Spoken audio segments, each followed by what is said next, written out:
Hello everyone, it's Brianna Ray from BriIY here to bring you another pretty nerdy video. This is actually something of a request. Some of my better performing videos on my channel are all about Avatar: The Last Airbender and various nerdy sort of crafts. I love Avatar: The Last Airbender, so I have absolutely zero problems doing more content for that. But actually on one of my earlier videos, I believe the one where I did chipboard props, which you can see up there, someone mentioned that they really wanted to do a version of the spirit water that Katara uses in the show. And as I was thinking about it, I was like, you know, I bet if I went about this the right way, this could be a pretty inexpensive craft. So I wandered right over to my local hobby shop, which would have been Hobby Lobby in this instance, and for $2.50 I got this set of translucent clay. This is polymer clay that hardens in the oven, and I do have some directions on here. I specifically went for translucent because the spirit water does have a very glassy effect on it, and of course it is animated, so this is kind of me guessing and hoping that it isn't just supposed to be blue. So what I'm going to do is I'm going to try to take this clay and create the spirit water shape, bake it, and then I'm going to use some paint and some string to create the necklace and tassel that are on it, to kind of give it the most authentic vibe that I can. So with all that stated, let's get this unwrapped and start rolling.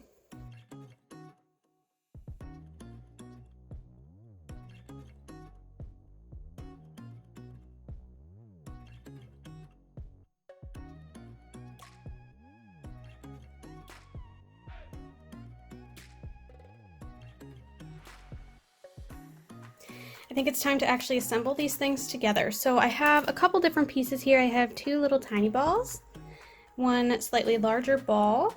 I've got the moon up here, and I don't want it to stick, so I've kind of got it sitting on this palette knife. It's also not perfect, but I'm sure I'll be able to kind of fix it up later. I've got a super skinny snake. Also got this guy, and he is the one who's going to require the most attention in molding, and that's going to become that kind of like pointy cone shaped thing. So I found some leftover tin foil, aluminum foil, it's aluminum, and I'm going to use this to kind of be my shape,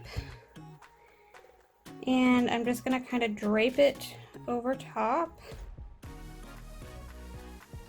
tuck it in nice and pretty.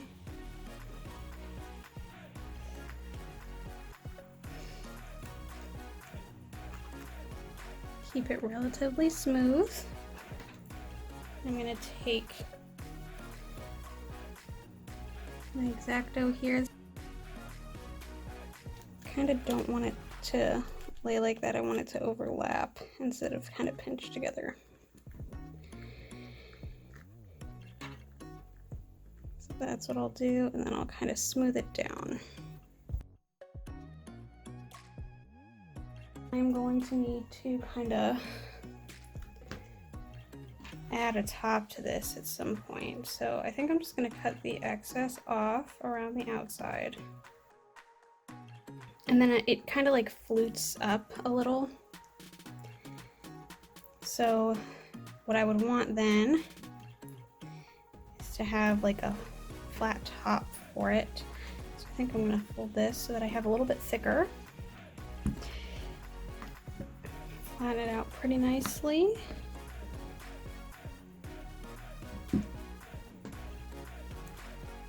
And I will simply attach these once they are fully baked. So I'm just going to go around the outside. So now that I have this, I'm going to kind of make sure it peels off. I did kind of jazz up the shape a little bit, and of course going to come back over here and make sure that this guy is nice and smooth. So what we have to do now is we are going to just kind of create the top portion, and for me that is going to be kind of a rolled up, thicker rolled shape. A lot of layers on this one. Make sure they're smushed fully. My thumb's actually a little sore from all the kneading I've done so far. That's almost exactly what I wanted right there. It's a relatively uniform looking kind of nugget, if you will. I actually might roll it just a touch thinner. And then I'm going to come down and cut the top and bottom into a nice flat surface. We're going to take our circular piece, and this guy is going to get smushed right into the center. So now we have this kind of top hat-ish shape. So here's where the moon is going to come in. And because this is such a delicate piece, I did consider possibly just having it, gluing it on towards the end. But I did want to give it just like a little bit of a shot. And in order to do so, I think I'm going to kind of create an indent in the top of the top hat where the moon can kind of lay.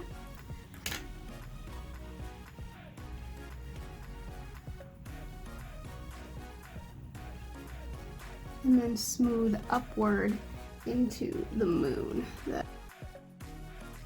All right, here we kind of have the top with the moon attached. There is one little piece left that we need to add to our top half, and it is a like strip kind of going around the center of this bit here. I don't know what to call it really.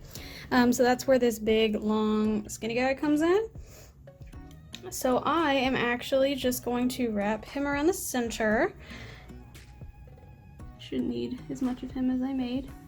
You know what, I'm gonna go around the back so that in case there's a seam, it's okay.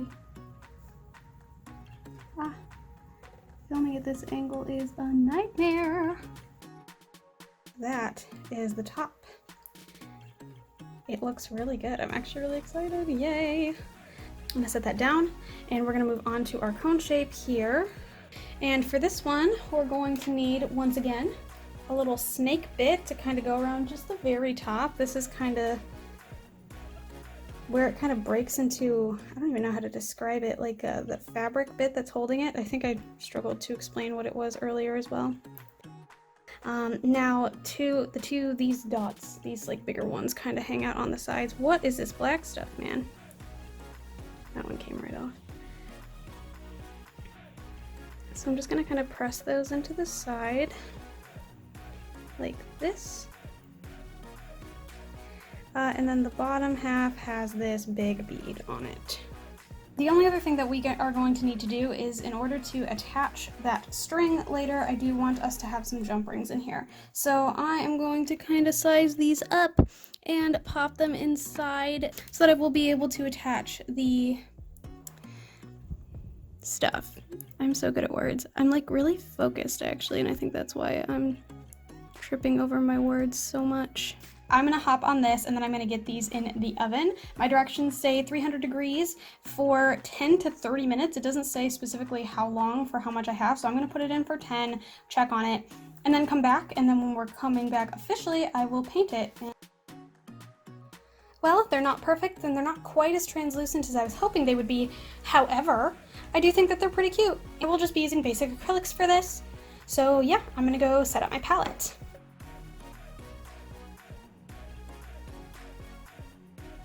Alright, I think in the original picture there is a little bit of black. However, I think I want to reserve the black to only being for the threads. So I think I'm going to make all the darkest blues or possibly blacks on this like English navy color.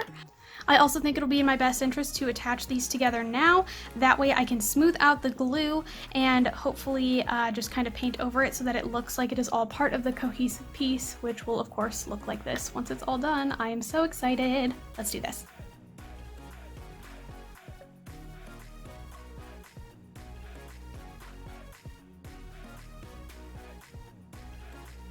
All right, we are done with the painting. Definitely a little bumpier than I thought. The back somehow turned out flatter. And so I did want to be able to hook on the tassel that I used a little bit easier to the bottom.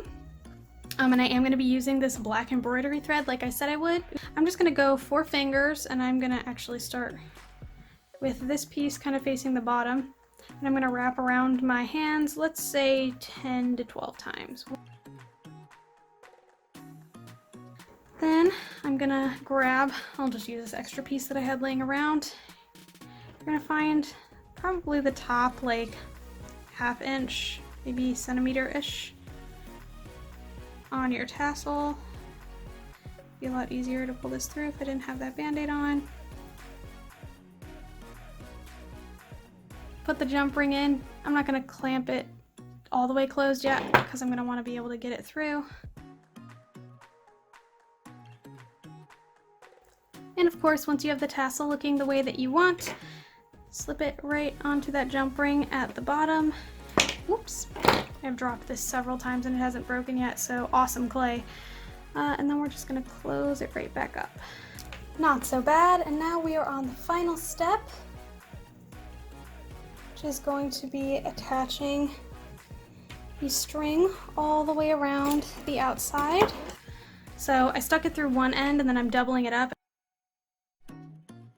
So I am going to slip it through both sides, tie a knot this way, and then use the way it hangs kind of as a double strap, I suppose. I think I want the knot to be somewhere closer to the top.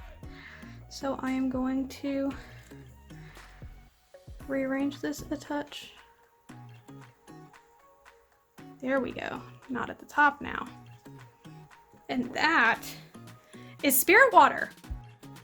I have truthfully never attempted anything this complicated.